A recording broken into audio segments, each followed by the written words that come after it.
We humans miss the best part in the life of waterbirds that dive for dinner, the underwater chase. But we don't miss all the fun. Let me show you some of that with pied-billed grebes, hooded mergansers, long-tailed ducks, and double-crested cormorants.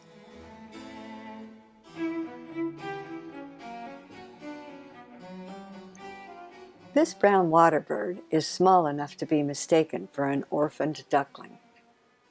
He's only about a foot long, but he's full grown, in breeding plumage no less. See that stripe on his bill that gives him the name Pied, as well as the black chinny chin. Anyway, he can't be an orphaned duckling because he's not a duck. He doesn't quack like one or have webbed feet. A grebe has lobed toes, fleshy like earlobes. When he lowers his foot, notice where the base of his leg is, on his rump, as the legs are on most birds that hunt fish underwater, because that rear placement is their base.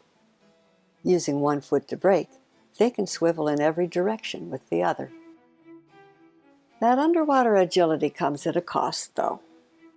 On land, he wobbles like someone trying to walk on his heels, so he rarely goes ashore. The feet also affect his flight. Except when he's migrating, the grebe seldom flies because the rear placement of his feet makes takeoff dicey. He requires a long runway. Now, mallard, by contrast, has feet more centrally placed that he can use to shove himself upward from the water and be airborne in a couple of wing beats. The grebe's feet look like oversized clown gloves. Too floppy to propel so much as a paper sailboat, you'd think. But those flattened lobes can slice and dice the water so that the bird swerves off in 5 directions at once. Now, fish are even more adept at veering around, but inevitably one of them zigs when it should have zagged, and up comes the grebe with a mouthful.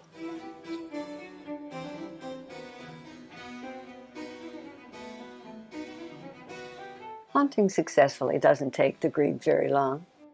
He spends most of the day lolling around cushioned by the water, but constantly on the alert. He's convinced that there be dragons, or anyway, great horned owls, coots, alligators, and cottonmouths. If threatened, he's likely to drop out of sight by expelling air from sacs under his wings. Periscope down. Eventually, Mr. Rumpfoot's appetite prompts him to return to his other world. The one where he can't breathe, it's true, but where adventure and fish live. He bobs back up with an empty beak most of the time, but not always. Oops, caught this one by the tail. The grebe dare not swallow it that way. Its fins would be serrated blades going down his throat. So he takes it underwater to make maneuvering it into head-first position easier. Watching him, you have to wonder about the phrase, eat like a bird. Now that's a metaphor for birds that peck around at seeds, not for this predator. I mean, look at the size of that meal in proportion to his body. You wouldn't try to shove a 12-ounce fillet down your throat without chewing.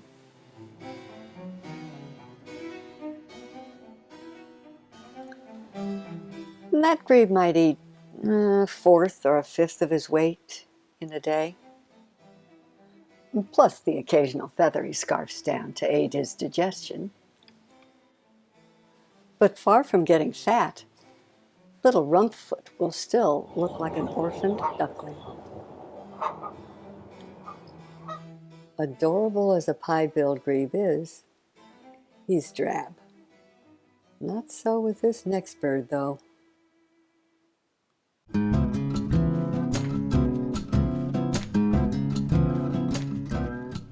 As stunning as the hooded merganser is, there are ducks even more dazzling. But the hoodie has a starker kind of beauty. His geometric black and white is set off by delicately lined chestnut flanks and a piercing yellow eye. Couple his color scheme with his extravagant crest, and you get what I call a cooler pleasure.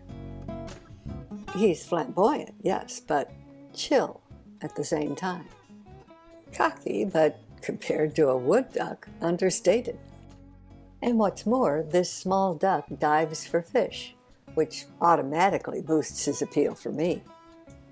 After each bottoms up, we lose sight of him. We miss out on the submarine swerve and dip part of his existence. But considering his sprightly surface maneuvers, it's safe to say that seeing his underwater life would set our eyeballs to ricocheting. Down below, the hoodie hunts for small fish, crayfish and other crustaceans, even aquatic insects. His thin serrated bill is very effective at snagging squirmy morsels. Dabbling ducks have shovels for beaks, useful for taking in gobs of vegetation and for stitching mud underwater. But mergansers don't have what we think of as duck bills. In the States, we have the hooded merganser, the common merganser, and the red-breasted merganser. And all three are called sawbills because they support themselves with these slender, serrated weapons.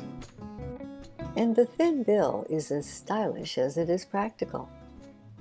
The duck version, if you will, of a Hollywood leading man's nose. The hooded merganser is the smallest of the three mergansers in this country, and he's the only one restricted to North America. His body is maybe a foot long, chest to rump, but he doesn't seem to have noticed he's small. Cushioned by the water, the hoodie haughtily patrols his fishing ground, looking regal and taking no nonsense from any male that gets too cozy with his woman. Now, what I've been showing you is the male hooded merganser. Well, you know, female ducks are so not snazzy. Almost all ducks are dimorphic, meaning that the sexes look different from each other. The females have to be muted to avoid predation because most of them nest on the ground. Merganser females, though, stand out. Oh, the hooded female is muted, all right, but she's got some razzmatazz. But the story of the female and how she raises her chicks is a tale for a different movie. So instead of telling you more about her, I'll move on to the third diving bird, a duck whose name got changed for the sake of political correctness. Long-tailed ducks used to be called old squaws in America because of the squawking noises they make. Some would say they're as musical as a violin section made up of third graders, but if you want to give them the benefit of the doubt, then call the din they make yodeling. And in fairness to actual old squaws, the majority of the duck's racket is made by the males. The pattern in the plumage of both sexes is lovely, but only the males have long tails. If the male is Clark Gable, the female isn't quite Marilyn Monroe.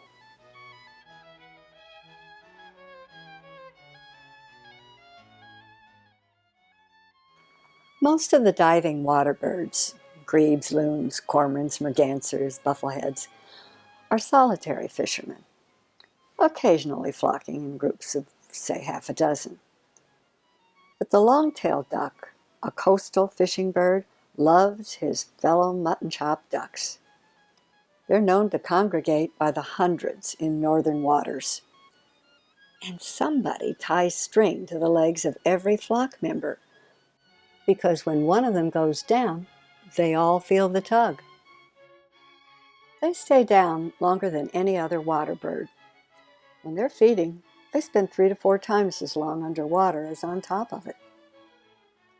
They stay down so long partly because they eat all their food before surfacing, and partly because they dive pretty deep, usually 20 feet, but sometimes a couple of 100 feet or more. After eating, they bob up like apples in a barrel. In that respect, they're like many other diving birds that pop up out of the water like corks.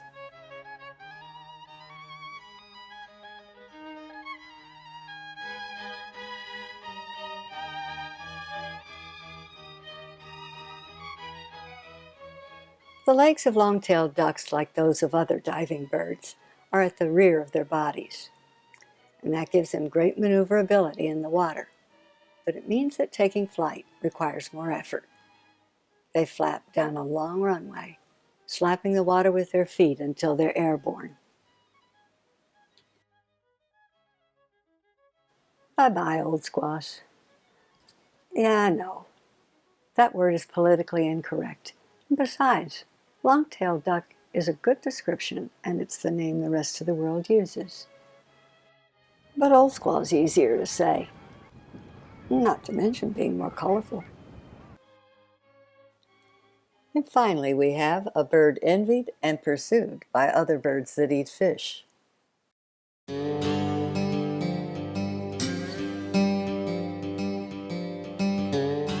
Blue eyes. You wouldn't expect that in this matte black fishing bird. The double-crested cormorant, what double crest? Well, he's called that because of his Groucho Marx eyebrows that can suddenly bristle out from that smooth forehead.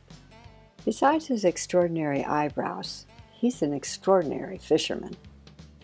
You'll find him all over the United States. All he asks for are fish and water that's not frozen over.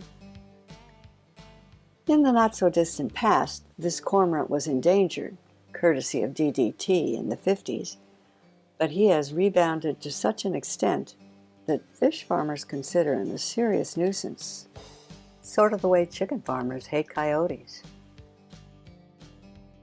You can identify a cormorant even at a distance, partly because he floats so low in the water, unlike other water birds, and also because he points his bill upward like a hoity-toity Victorian gentleman. A cormorant can afford to aim his bill at the sky. He doesn't need to watch the water as most egrets, herons, and gulls do. When he's ready for dinner, he goes underwater and finds it, something the gulls and herons don't do. So the cormorant is used to having other fishing birds hang around him, hoping to snatch his catch. It's not like they can't catch their own fish, they do. And the effort they spend trying to poach his might be better spent doing that. But they all have larceny in their souls. Most of the cormorant's catch is small, and he eats the minnows underwater.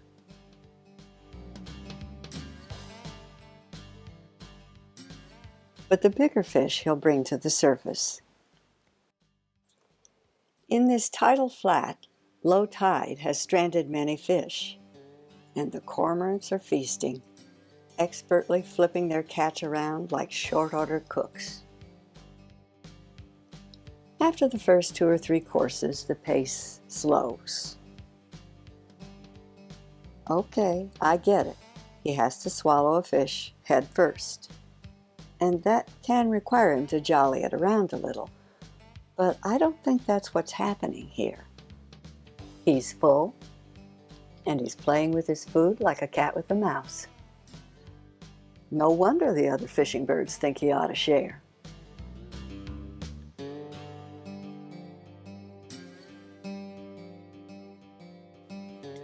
You might not think that a bird who spends his active hours in the water would need to bathe. But remember that his water's not coming out of a shower head.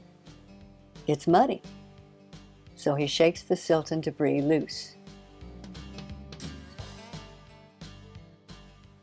Emerging onto land, he changes from an elegant prince to Charlie Chaplin. and from thence to a clothesline, with his wings drying in the air. He has less oil in his plumage than most birds. That means his feathers get soaked, making it easier for him to dive, but it also means they have to be dried out. Almost makes your arms tired just watching him do it.